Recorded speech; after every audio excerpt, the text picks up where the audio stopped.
Hello, my dear students. Today in ninth class computer, we will discuss our next topic. Our next topic name is non-verbal communication.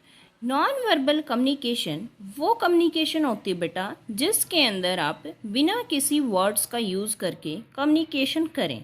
बिना किसी words का use करके communication हम कैसे कर सकते हैं? मीन्स जो हमारी बॉडी लैंग्वेज है बेटा उसके थ्रू हम कम्युनिकेशन करें, that is a non verbal communication. Non verbal communication is the message we send to other without using words. यानी कि नॉन वर्बल कम्युनिकेशन कौन सी कम्युनिकेशन होती है जिसके अंदर बिना किसी वर्ड्स का प्रयोग करके फिर भी आप अपना मैसेज जो बेटे दूसरों को सेंड करते हैं। नॉन वर्बल कम्युनिकेशन के अंदर क्या क्या इंक्लूड होता है? Gesture, touch, space, eye contact, para language, expression, postures, ये हमारे जो है बेटे नॉन वर्बल कम्युनिकेशन के अंदर इंक्लूड होते हैं।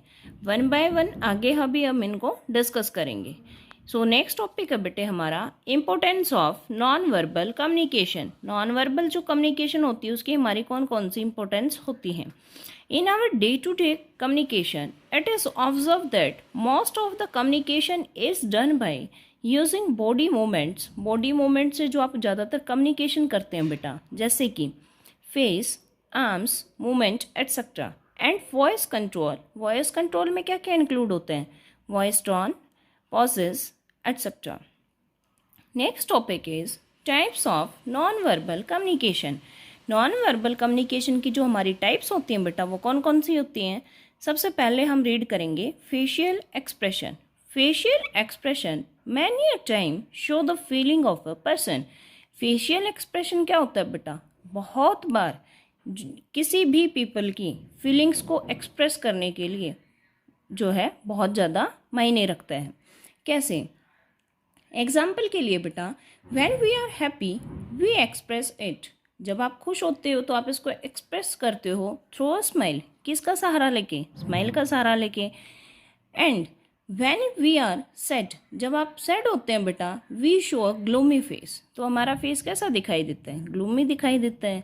मीन्स फेशियल एक्सप्रेशन से भी हम क्या करते हैं बेटा अपना कोई भी मैसेज किसी के पास भी आसानी से सेंड कर सकते हैं।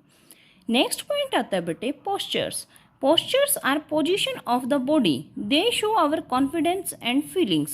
Postures के अंदर हमारी जो बॉडी की पोजीशन होती है बेटे वो दिखाई देती है और इसी के थ्रू हमें ये पता लगता है कि ये जो मेंबर है ये कॉन्फिडेंट है, नहीं है, या फिर इसकी जो फीलिंग्स है वो कैसी हैं।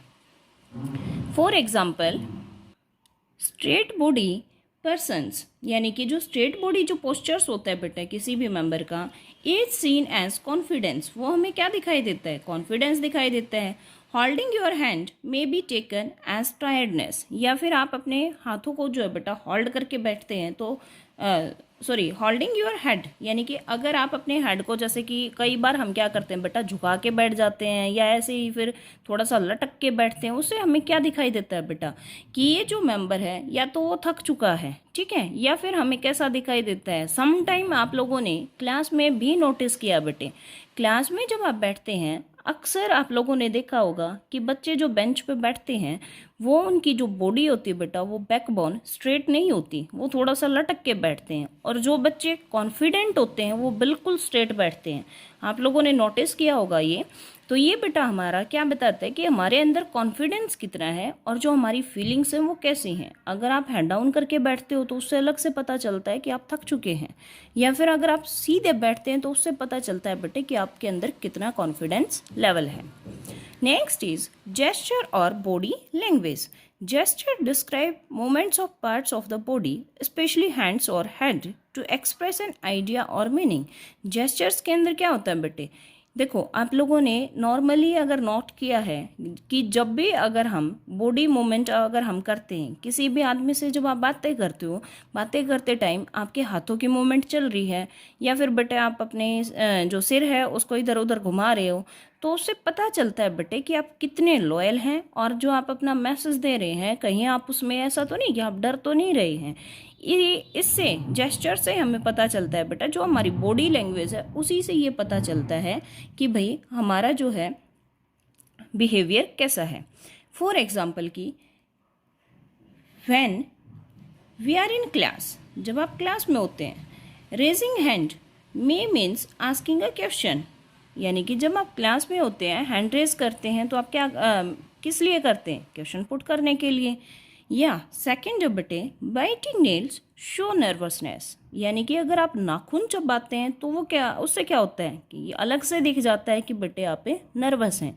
या आप चेयर पे बैठते हैं बटे, चेयर पे बैठते टाइम आप लेग क्रॉसिंग करके बैठते हैं, उससे भी पता चलता है बटे कि आपका जो जेस्चर है वो प्रॉपर नहीं है।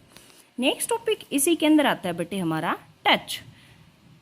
We communicate a great deal through our touch, यानी कि कम्युनिकेशन के अंदर बेटा हमारी जो सबसे अच्छी डील होती है वो टच होती है। टच के थ्रू भी जो है बेटे हम आसानी से कम्युनिकेशन कर सकते हैं। Such as shaking hand and patting on the back, जैसे आप लोगों ने देखा होगा अर्ली इन द मॉर्निंग हम क्या करते हैं, हैंडशेक करते हैं। या फिर जो आपके टीचर्स हैं बेटे, जैसे कि कोई भी टीचर है आपका, अगर आपने बहुत ही अच्छा वर्क किया होता है देन आपकी पीठ को क्या करते हैं, थपथपाते हैं, means patting on the back, और वो आपको क्या करते हैं, शाबाशी देते हैं कि आपने जो है बहुत ही अच्छा वर्क किया है। नेक्स्ट आता है बेटे हमारा space. The space between two persons while communicating generally depend on the intimacy or closeness between them। Space से क्या होता है बेटा, दो लोग जब आपस में बातें करते हैं, जब वो कम्युनिकेशन करते हैं तो आसानी से हमें पता चल जाता है बेटे कि कितने ज़्यादा क्लोज हैं।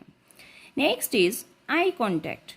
Maintaining an eye contact with the person you are talking indicates interest, whereas looking away can make the other person feel ignored। जब भी आप कम्युनिकेशन करते हैं, अगर आप सामने वाले की आंखों में देख के बेटा अगर बातें करते हैं तो उसको कैसा फील होगा कि भैया आप उसकी बातों में इंटरेस्टेड हैं। या फिर अगर आप दायां बायां देखते हैं या फिर आप उसकी तरफ नहीं देख के बेटा कहीं और देखते हैं तो सामने वाले को कैसा फील होता है कि आप जो है उसको इग्नोर कर रहे हैं, आप उससे बोर हो रहे हैं। तो बेटा आई कांटेक्ट भी जो है कम्युनिकेशन के अंदर बहुत ही इंपॉर्टेंट रोल प्ले करता है। एंड द नेक्स्ट और last point is paralanguage. Paralanguage is the tone of our voice, speed and volume that makes a difference in the meaning of the communication. Paralanguage के अंदर क्या होती है बेटा, हमारी जो voice होती है, हमारी वॉइस की जो टोन होती है वो कैसी है, हमारी जो वॉल्यूम है बेटा, स्पीड है वो कितनी है। देखो speaking too fast may show excitement और नर्वसनेस। एक बंदा जो बहुत ही ज़्यादा तेज बोलता है बेटा, उससे क्या पता लगता है, या तो वो एक्साइटेड है या फिर वो क्या है बेटा, नर्वस है। स्पीकिंग टू मच स्लो मे शो सीरियसनेस। अगर एक आदमी बहुत ही स्लोली बोल रहा है बेटा तो उससे हमें फील होता है कि ये सीरियस है। सैडनेस और मेकिंग अ पॉइंट मीन्स या तो वो उदास है या फिर जो है बेटे उसके साथ कोई ऐसा इंसिडेंट हुआ है कि जिससे वो जो है बेटा बहुत ही स्लो बोलता है।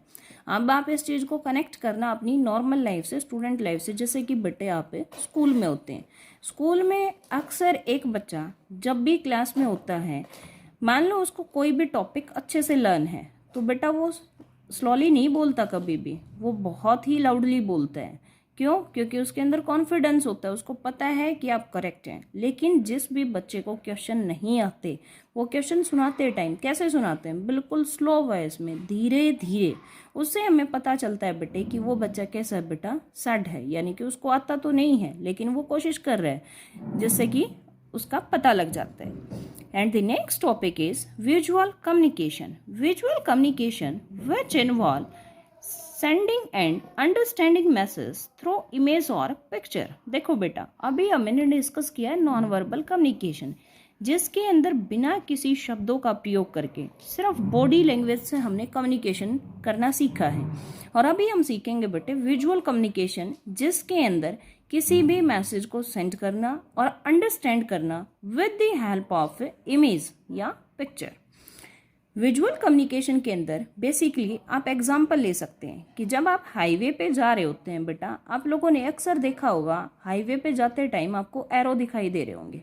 फॉर एग्जाम्पल कि अगर आपको जयपुर जाना है तो आपको ये वाला एरो फॉलो करना है। अगर आपको जो है झज्जर की तरफ जाना है तो बेटे आप ये वाला एरो फॉलो करेंगे। मीन्स जहाँ भी आप जाते हैं बेटे तो आपको एक एरो डिनोट होता है। अब ऐसा नहीं है कि वो एक एरो सिर्फ और सिर्फ आपके लिए बनाया जाता है, वो तो सभी के लिए होता है, ठीक है। तो विजुअल कम्युनिकेशन के अंदर क्या होता है बेटे कि कोई भी जब आप मैसेज ट्रांसफ़र करते हैं तो वो मैसेज बेटा पूरी पब्लिक के लिए होता है और उस पब्लिक के अंदर जो है उस मैसेज को इमेज की हेल्प से ट्रांसफ़र किया जाता है। जैसे कि मैंने अभी यहाँ पे आपको कुछ पॉइंट्स दिखाए हुए हैं। Traffic symbol which communicates not to blow horn. जैसे कि आपने देखा होगा बेटे जो ट्रैफिक सिंबल्स होते हैं जिसके अंदर होता है कि यहाँ पे जो है बेटे आपको हॉर्न नहीं बजाना, या फिर जो लेडीज़ और जेंट्स टॉयलेट होते हैं उनके सामने जो है बेटे अलग से एक जो फीमेल की और मेल की जो है बेटा पिक बनाई जाती है, जिससे पता चलता है कि ये लेडीज़ टॉयलेट है और ये जेंट्स टॉयलेट है। या फिर बेटे नेक्स्ट आता है sign which communicates that the area is a no smoking zone. अक्सर आप लोगों ने देखा होगा बेटा जो हॉस्पिटल्स वगैरह होते हैं उनके अंदर होता है कि ये स्मोकिंग एरिया नहीं है, नो स्मोकिंग जोन। देखो अभी मैं आपको इनकी पिक दिखा रही हूँ एक बार। देखो बेटे जैसे कि आपने ये फर्स्ट वाला देखा, इसके अंदर क्या है, ये ब्लो हॉर्न वाला है कि आप यहाँ से जो है बेटा हॉर्न नहीं बजा सकते। ये लेडीज़ और जेंट्स टॉयलेट के लिए है। आपने अक्सर देखा होगा ये वाले सिंबल्स जो हैं बेटे आपको दिखाई देते हैं। साइन फॉर फ्लेमेबल सब्सटेंसेस, जैसे कि बेटा आप लोगों ने देखा होगा कोई बिल्डिंग वगैरह होती है उसके अंदर आग वगैरह लगती है तो ये फ्लेमेबल सब्सटेंसेस वहाँ पे दिखाई देते हैं। या आप अपने मोबाइल फ़ोन के अंदर या कंप्यूटर के अंदर जब ये वाला सिंबल देखते हैं तो आपको पता है बेटे कि जब ये ऐसे चल रहा है तो आपकी वीडियो मूव कर रही है, लेकिन जैसे ही ये स्टॉप हो जाएगा तो बीच में एक ऐसे करके साइन आ जाएगा। उस साइन का मतलब क्या है, वीडियो को पॉज करना या फिर वीडियो को स्टार्ट करना, ठीक है। नेक्स्ट आता है बेटे ट्रैफिक लाइट्स। ट्रैफिक लाइट्स के अंदर जैसे कि रेड फॉर स्टॉप, अब सबको पता है कि रेड लाइट का मतलब क्या होता है, स्टॉप होना। येलो का मतलब होता है बेटा वेट करना और ग्रीन का मतलब होता है चलना। ये आप सभी बच्चे जो है अक्सर जाते हैं और आप लोगों ने देखा होगा ट्रैफिक लाइट्स का यूज़ कैसे कैसे किया जाता है। साइन शोइंग रेलवे क्रॉसिंग, ये साइन जो है बेटे यहाँ से आपको पता चलता है कि ये रेलवे क्रॉसिंग का साइन होता है। And the next is sine for slippery surface. Slippery surface जैसे कि बेटे आपने देखा होगा जो अक्सर टाइल्स वगैरह वाला एरिया होता है हॉस्पिटल्स के अंदर, और जैसे आपको नीचे स्टेयर से उतरना होता है वहाँ पे एक ये वाली जो पिक है आपको अक्सर मिलती है। किसके लिए, क्योंकि ये एरिया जो है बेटा वो स्लिपरी है, आप लोगों को बिल्कुल ध्यान से चलना है। Sign which communicates that the area is no smoking zone. आप लोगों ने ये वाले जो हैं सिंबल्स अक्सर ट्रेन के अंदर, हॉस्पिटल्स के अंदर अक्सर देखने को मिलेंगे बेटा। इन सिंबल्स का मतलब क्या होता है बेटा कि यहाँ पे जो है आप स्मोकिंग नहीं कर सकते। सो बेटा today enough, in your next class we will discuss our next topic. अगर आपको ये वीडियो पसंद आए तो बेटा प्लीज़ लाइक करें, चैनल को शेयर करें और सब्सक्राइब करें। Thank you and have a nice day.